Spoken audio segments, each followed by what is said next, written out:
जिसको एक ग्लिंट कहते हैं, एक ज्योत आंख में आ जाती है, और जिसके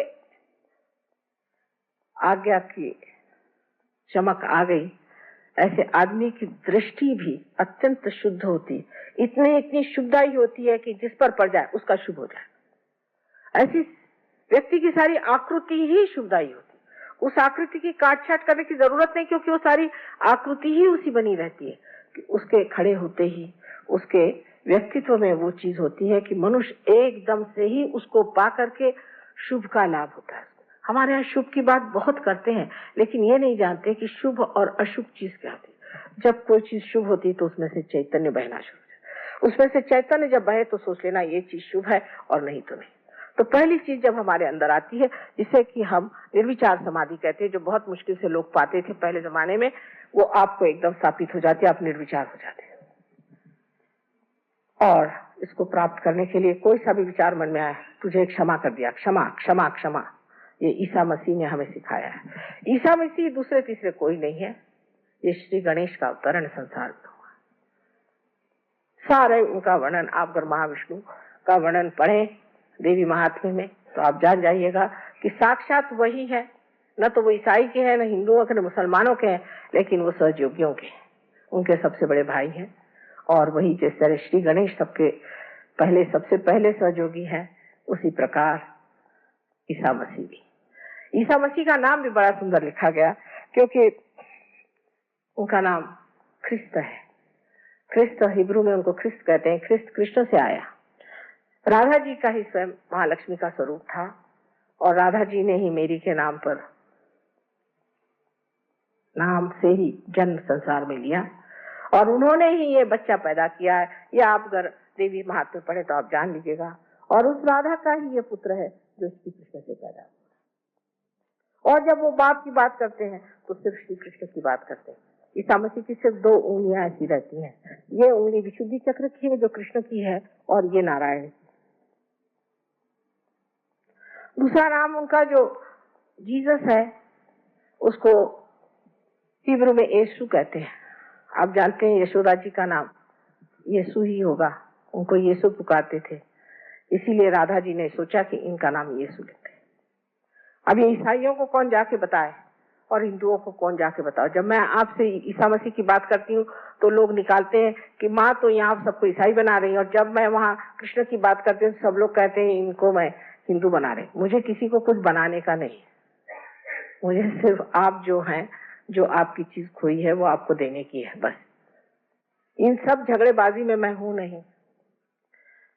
आपकी जो अंदर सुंदर स्थिति है उसको आपके लिए जो उसकी कुंजी जो है मुझे आपके सुपुर्द करनी है।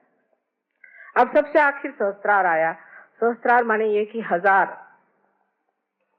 पंखुड़ियां से बना हुआ ये सहस्त्रार है, जिसे कि हम ब्रेन को अगर ट्रांसफर सेक्शन में काटें तो आप देख सकते हैं कि जैसे पंखुड़ियां जैसे उसके 1000 इस तरह से अलग अलग खंड दिखाई देते हैं साफ तौर पर। अब डॉक्टरों का झगड़ा है कि 9098 ही उसमें यह है नाड़ियां, और 2 कम है तो उससे झगड़ा करेंगे 998। उनसे झगड़ा करने से पहले कहिए कि आपको पहले तो 600 ही मिली हुई थी, उसमें क्या रखा हुआ है।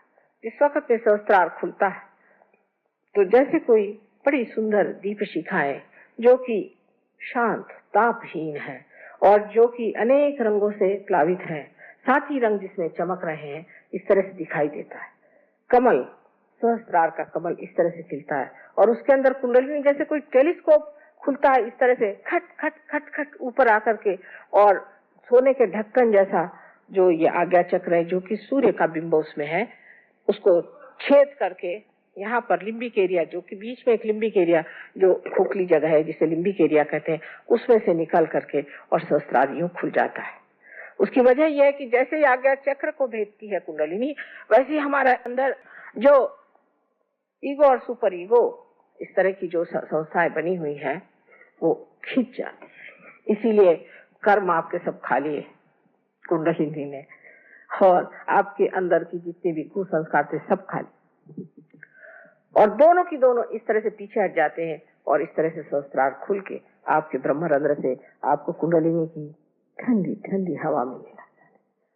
कभी कभी विशुद्धि चक्र खराब होने से हाथ में नहीं महसूस होता, और विशुद्धि ठीक होते ही आपको वो भी महसूस होता है, उसको कैसे ठीक करना चाहिए वगैरह सब आपको ये लोग यहाँ बताएंगे। अब आखिर में मैं बहुत आभारी हूँ आप सबके कि आपने मेहरबानी से इतनी देर बैठ करके सारी बातें कुंडलिनी के बारे में जानी। ये ज्ञान हमारे मूल का है, जिसको सारे संसार को आज जरूरत है, वो हमें उन्हें देना है। उनको गणेश सिखाते सिखाते तो 7 साल बीत गए, और उसके बाद उनको विष्णु जी सिखाते सिखाते और 7 साल बीत गए। 12 वर्ष का तो वनवास मैंने कर लिया, और पता नहीं और कितना वनवास करना पड़ेगा। लेकिन अगर आप लोग सुसज्ज हो जाएं तो आप इनको ये सारी बातें बहुत सुंदरता से समझा सकते हैं।